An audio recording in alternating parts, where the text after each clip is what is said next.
اچھا، ایک چیز اکثر ذہن میں آتی ہے کہ اتنے وظائف ہیں، اتنی تسبیحات ہیں، اتنے اذکار ہیں، کون سا ذکر کرو؟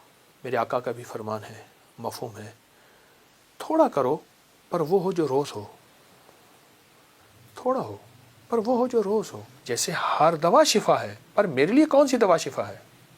ہر دوا بیماری کا علاج ہے، ہر جڑی بوٹی بیماری کا علاج ہے، ہر گولی کیپسول ٹیکا بیماری کا علاج ہے، پر میرے لیے کون سی دوا ہے؟ اگر آپ کو اللہ کا کوئی نیک بندہ مل جائے تو اس سے اپنے اذکار منتخب کرا لے، اور اس سے بڑا فائدہ ہوتا ہے۔ اور درود پاک سرور کونین صلی اللہ تعالی علیہ وسلم کے احسانات کا استحضار ہو، ماں کا احسان، باپ کا احسان، استاد کا احسان، کسی محسن کا احسان، پر کائنات میں سب سے بڑا احسان میرے کملی والے کا ہے، میرے آقا کا ہے۔ کیوں کر یار مناواں ہو، اے دکھ سانو ہر دم راسی، روندی ہی مر جاواں ہو۔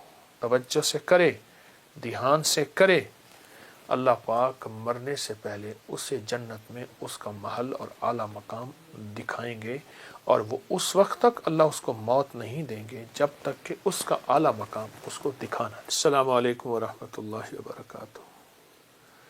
22واں روزہ ہے۔ اچھا، ایک چیز اکثر ذہن میں آتی ہے کہ اتنے وظائف ہیں، اتنی تسبیحات ہیں، اتنے اذکار ہیں، کون سا ذکر کرو؟ ایک سوال تو یہ ہے، ایک سوال یہ ہے کتنا کروں؟ زندگی کے اور بھی اللہ نے ضروریات ساتھ لگا رکھی ہیں، مجبوریاں بھی ساتھ لگا رکھی ہیں۔ ایک تو یہ بات ہے کہ میرے آقا کا بھی فرمان ہے، مفہوم ہے، تھوڑا کرو پر وہ ہو جو روز ہو، تھوڑا ہو پر وہ ہو جو روز ہو۔ آج تو دن رات ایک کر دیا، کل تھوڑا بھی نہ کیا۔ ایک تو یہ درخواست ہے، اللہ زیادہ کی توفیق دے اور زیادہ پہ استقامت ہے تو اور خوشی کی بات ہے۔ یہ بھی بات عرض کر دوں، زیادہ کی توفیق دے اور زیادہ پہ استقامت ہے تو اور خوشی کی بات ہے۔ لیکن اگر تھوڑا ہو اور مستقل ہو، بس وہی جو چلتا رہے، ایک تو یہ ہے۔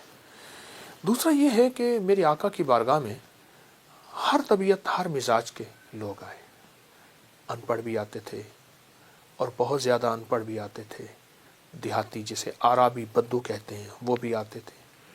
نبی تو میرے آقا کی شفقت تو سب کے ساتھ تھی، محبت تو سب کے ساتھ تھی۔ اب ہر بندے کو ایک تسبیح بتاتے تھے، ذکر بتاتے تھے، اعمال بتاتے تھے۔ اب ایک بندے کا سوال ہے کہ میں کون سا ذکر کروں، کون سا عمل کروں؟ تو ہمارے بڑے بتاتے ہیں کہ اپنے آپ کو کسی کے حوالے کر دیں، جسے پیر و مرشد کہتے ہیں، یا سارے معمولات کر سکتے ہیں، یا پھر اپنے آپ کو کسی کے حوالے کر دیں، پھر وہ جیسے اپنے معمولات تمہیں دے وہ ویسے کریں۔ اس کی مثال یوں دیتے ہیں، جیسے ہر دوا شفا ہے، پر میرے لیے کون سی دوا شفا ہے؟ ہر دوا بیماری کا علاج ہے، ہر جڑی بوٹی بیماری کا علاج ہے، ہر گولی کیپسول ٹیکا بیماری کا علاج ہے، پر میرے لیے کون سی دوا ہے؟ یہ بہت ضروری ہے، یہ بہت ضروری ہے۔ رمضان کی ان گھڑیوں میں جب اللہ کی رحمت وسیع ہے تو اپنے اذکار بھی وسیع کیجیے۔ میں ساتھ یہ بھی عرض کروں گا، لیکن اگر آپ کو اللہ کا کوئی نیک بندہ مل جائے تو اس سے اپنے اذکار منتخب کرا لے، اور اس سے بڑا فائدہ ہوتا ہے۔ انسان جو ہے وہ پھر اس ترتیب سے اس روحانی دنیا سے چلتا رہتا ہے، اور جب چلتا رہتا ہے تو انشاءاللہ اس کی طرف خیر متوجہ ہوتی ہے، رحمت متوجہ ہوتی ہے۔ میں آج آپ کو ایک نصاب دیتا ہوں، وہ 3 تسبیحات کا نصاب ہے۔ ایک تسبیح تیسرا کلمہ، ایک تسبیح درود پاک، اور ایک تسبیح استغفار کی۔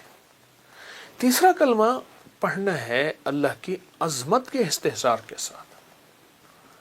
دیکھیں، میں ایک بات اکثر عرض کرتا ہوں، ہم دعائیں پڑھتے ہیں، مانگتے نہیں ہیں۔ ہم نے یہ ایک تسبیح مانگ کے پڑھنی ہے۔ سبحان اللہ، اللہ کی عظمت کا استحضار، والحمدللہ، ولا الہ الا اللہ، واللہ اکبر، ولا حول ولا قوت الا باللہ العلی العظیم۔ اور درود پاک سرور کونین صلی اللہ تعالی علیہ وسلم کے احسانات کا استحضار ہو، ماں کا احسان، باپ کا احسان، استاد کا احسان، کسی محسن کا احسان، پر کائنات میں سب سے بڑا احسان میرے کملی والے کا ہے،